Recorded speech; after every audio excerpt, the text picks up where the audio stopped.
ಅವರು ಕಾಲಕ್ಕೆ ಅನ್ವಯಿಸಿಲ್ಲ 8 ಕಾಲು ಈಚೆ ಹೋಗ ಹಿಂಗೆ ಎಕ್ಸಿಟ್ ಹಿಂಗೆ ಒಳಗೆ ಅಲ್ಲ ಧೈರ್ಯ ನೋಡಿ ಸರ್, ಎಂಥ ಏರಿಯಾದಲ್ಲಿ. ಅಡುಗೆ ಮನೆಯ ಕಿಟಕಿಯನ್ನ ಮುರಿದು ಲಕ್ಷಾಂತರ ಮೌಲ್ಯದ ಚಿನ್ನಾಭರಣ ಮತ್ತು ನಗದು ಹಣವನ್ನ ಕದ್ದೊಯ್ದ ಘಟನೆ ನಂಜನಗೂಡು ನಗರದಲ್ಲಿ ನಡೆದಿದೆ. ನಂಜನಗೂಡು ನಗರದ ಚಾಮುಂಡೇಶ್ವರಿ ಲೇಔಟ್ನ ಮೋಹನ್ ಎಂಬುವರ ಮನೆಯಲ್ಲಿ ಯಾರೂ ಇಲ್ಲದ ಸಮಯವನ್ನ ನೋಡಿಕೊಂಡು ತೆರಳಿದ ಕದಿಮರು ಅಡುಗೆ ಮನೆಯ ಕಿಟಕಿಯನ್ನ ಕೊಯ್ದು ಲಕ್ಷಾಂತರ ಮೌಲ್ಯದ ಚಿನ್ನ, ಬೆಳ್ಳಿ ಹಾಗೂ ನಗದು ಹಣವನ್ನ ಕದ್ದು ಪರಾರಿಯಾಗಿದ್ದಾರೆ. 47 ಗ್ರಾಂ ಚಿನ್ನದ ಲಾಂಗ್ಸರ, 19 ಗ್ರಾಂ ಚಿನ್ನದ ನಕ್ಲೇಸ್ ಓಲೆ ಸೆಟ್, 20 ಗ್ರಾಂ ಕುತ್ತಿಗೆಯ ಚೈನು, ಚಿನ್ನದ ಬ್ರಾಸ್ಲೆಟ್, 20 ಗ್ರಾಂ ಬೆಳ್ಳಿಯ ಒಂದು ಜೊತೆ ದೀಪಾವಳಿಯ ಕಂಬ, ಬೆಳ್ಳಿ ತಟ್ಟೆ ಸೇರಿದಂತೆ ಸುಮಾರು 25 ಲಕ್ಷ ರೂಪಾಯಿ ಬೆಲೆ ಬಾಳುವ ಚಿನ್ನ, ಬೆಳ್ಳಿಯ ಆಭರಣಗಳು ಹಾಗೂ 1.10 ಲಕ್ಷ ರೂಪಾಯಿ ನಗದು ದೋಚಿ ಪರಾರಿಯಾಗಿದ್ದಾರೆ ಎಂದು ದೂರಿನಲ್ಲಿ ತಿಳಿಸಿದ್ದಾರೆ. ಪ್ರತಿ ಪ್ರಯತ್ನದ ನಂತರ ಕಾಳಜಿ ನಿಮಗೆ ಮತ್ತೆ ಶಕ್ತಿಯನ್ನು ತುಂಬುತ್ತದೆ. ಕಾಳಜಿಯಿಂದ ಪ್ಯಾಕ್ ಮಾಡಿದ ಶುದ್ಧ ನಂದಿನಿ ಹಾಲು. ನಂದಿನಿ. ಇನ್ನೂ ವಿಷಯ ತಿಳಿದು ಸ್ಥಳಕ್ಕೆ ನಂಜನಗೂಡು ಪಟ್ಟಣ ಪೊಲೀಸರು ಭೇಟಿ ನೀಡಿ ಪರಿಶೀಲನೆ ನಡೆಸಿದ್ದಾರೆ. ಪ್ರಕರಣವನ್ನು ದಾಖಲು ಮಾಡಿಕೊಂಡು ಕಳ್ಳರಿಗಾಗಿ ಬಲೆ ಬೀಸಿದ್ದಾರೆ.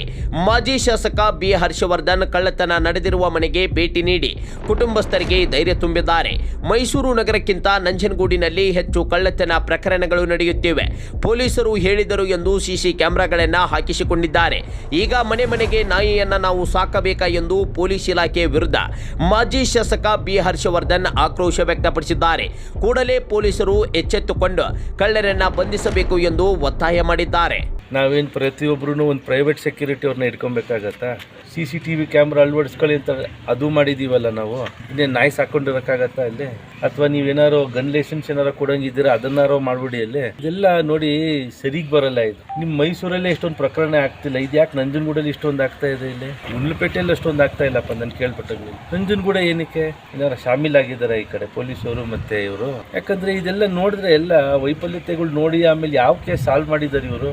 ಇವತ್ತವರೆಗೆ ಯಾವ ಕೇಸ್ ಸಾಲ್ವ್ ಮಾಡಿದ್ದಾರೆ? ಭಾಳ ಕಷ್ಟ ಇದೆ. ಮತ್ತು ಪೊಲೀಸವ್ರ ಡಿಪಾರ್ಟ್ಮೆಂಟ್ ಅಂದರೆ ಕಷ್ಟದ ಕೇಸ್ ಕೊಡದೆ ಇನ್ನೇನು ಸುಲಭದ ಕೇಸ್ ಸಾಲ್ವ್ ಮಾಡೋಕ್ಕೆ ಇರೋದು ನೀವಲ್ಲಿ ಮಾಡಿ. ಇದನ್ನು ಇನ್ನೊಂದು 2-3 ದಿನದ ಒಳಗಡೆ ಇದು ಆಗಲಿಲ್ಲ ಅಂತಂದರೆ ಪಕ್ಷದ ವತಿಯಿಂದನೇ ಇದ್ರ ಬಗ್ಗೆ ಒಂದು ಪ್ರತಿಭಟನೆ ಮಾಡಬೇಕಾಗತ್ತೆ ನಾವು.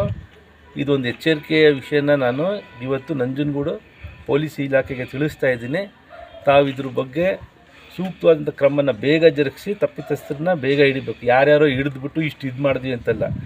ಅಲ್ಲೆಲ್ಲ CCTV ಕ್ಯಾಮ್ರಲ್ಲೆಲ್ಲ ಹೆಂಗೆ ತೊಗೊಂಡಿದ್ದಾರೆ ಅವರು, ಯಾವ ಥರ ಅವರು ಯಾರಲ್ಲಿ ತಪ್ಪಿಸ್ತಿದ್ದಾರೆ ಅವ್ರನ್ನೇ ಹಿಡಿಬೇಕು ನೀವು. ಯಾರನ್ನಾರನ್ನೂ ಹಾಕ್ಬಿಟ್ಟು ಕರ್ಕೊಂಬಂದು ಫೋಟೋ ಸೆಷನ್ ಮಾಡಿಬಿಟ್ಟು ಸಾಲ್ವ್ ಮಾಡಿದ್ದೀವಿ ಅಂದ್ಬಿಟ್ಟು ಇದು ಮಾಡೋದಂಥದ್ದಲ್ಲ ಅದು. ಸೊ ಹಾಗಾಗಿ ಪಾಪ ಈ ಮನೆಯವ್ರಿಗೆ ಕಷ್ಟಪಟ್ಟು ಸಂಪಾದನೆ ಮಾಡಿರೋಂಥದ್ದು ನನಗೆ ಹೊಟ್ಟೆ ಉರಿಯತ್ತಿದ್ದು ನೋಡಿದ್ರೆ. ಹಾಗಾಗಿ ಮತ್ತೊಮ್ಮೆ ನಾನು ಕೇಳ್ಕೊಳ್ತೀನಿ, ಮಾಧ್ಯಮದ ಮುಖಾಂತರನೂ ನಾನು ಕೇಳ್ಕೊಳ್ತಾ ಇದ್ದೀನಿ ಸಾರ್ವಜನಿಕರಿಗೆ, ಇದೊಂದು ಆತಂಕದ ವಿಷಯ. ಇದು ತಮ್ಮ ಮನೆಯಿಂದ ಭಾಳ ಜೋಪಾನವಾಗಿ ಅಟ್ಲೀಸ್ಟ್ ನೀವು ಎಲ್ಲರೂ ಮನೆಯಿಂದ ಹೊರಗಡೆ ಹೋಗ್ಬೇಕಾರೋ ಪಕ್ಕದ ಮನೆಯವ್ರಿಗೆ ಯಾರು ತಿಳಿಸ್ಬಿಟ್ಟಾರೋ ಹೋಗಿ. ಈಗ ನಂಜನಗೂಡು ಪೊಲೀಸವ್ರು ಯಾವ ಥರ ಕಾರ್ಯನಿರ್ವಹಿಸಿದರೆ ತಮ್ಮದು ಇವಾಗ ಕಾಣಿಸ್ತಾ ಇದೆ. ಸೊ ಹಾಗಾಗಿ ತಾವೆಲ್ಲ ಭಾಳ ಎಚ್ಚರಿಕೆಯಿಂದ ಇರಬೇಕು ಅಂತ ಸಂದರ್ಭದಲ್ಲಿ ನಾನು ಹೇಳ್ತೀನಿ.